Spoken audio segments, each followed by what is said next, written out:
Nicole Croisille est morte à l'âge de 88 ans. Née en 1936 à Neuilly-sur-Seine, Nicole Croisille a récemment rendu son dernier souffle. La chanteuse et comédienne est morte à l'âge de 88 ans le mercredi 4 juin 2025, comme l'a annoncé son agent à l'AFP. Le milieu artistique français est en deuil ce mercredi 4 juin 2025. Ce jour-là, la chanteuse et comédienne Nicole Croisille est morte à l'âge de 88 ans. C'est son agent qui a annoncé la mauvaise nouvelle à l'AFP, confirmant ainsi une information de France Info. Pour rappel, la défunte artiste avait vu le jour en 1936 du côté de Neuilly-sur-Seine. Nicole Croisille avait débuté sa carrière artistique en tant que mime et danseuse durant les années 1950. Elle a ensuite travaillé comme meneuse de revue à New York quelques années plus tard. Par la suite, elle a fait une rencontre décisive en la personne du cinéaste Claude Lelouch.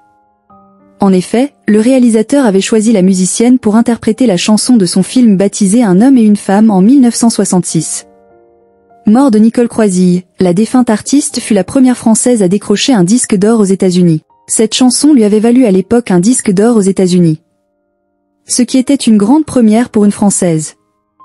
Il faudra néanmoins attendre les années 70 pour qu'elle parvienne enfin à s'imposer sur la scène de la chanson populaire. Avec des titres inoubliables comme « Parlez-moi de lui »,« Une femme avec toi »,« Téléphone-moi » ou bien encore « Dansez pour moi ». Par la suite, Nicole Croisille était aussi devenue comédienne au théâtre à partir des années 2000. Elle a ainsi joué dans de nombreuses pièces comme « Trois chambres à Manhattan »,« Les monologues du vagin »,« Jalousie en 3 mailles »,« Folie »,« Irma la douce »,« L'opéra de Katsu »,« Jeanne, Hard ». Mais aussi N'écoutez pas, mesdames. Durant sa carrière d'actrice, Nicole Croisille a également participé à plusieurs fictions télévisées. Parmi ces dernières, on peut notamment citer Villa mon rêve, Maigret et le marchand de vin, Dolmen, Un viol, Beauté fatale, Alice Nevers, Le juge est une femme, Profilage. Ainsi que Nina. La défunte actrice était par ailleurs la marraine du Centre des Arts Vivants, une école de comédie musicale, depuis 1999. Au cours de sa longue existence, Nicole Croisille a obtenu plusieurs distinctions de premier ordre.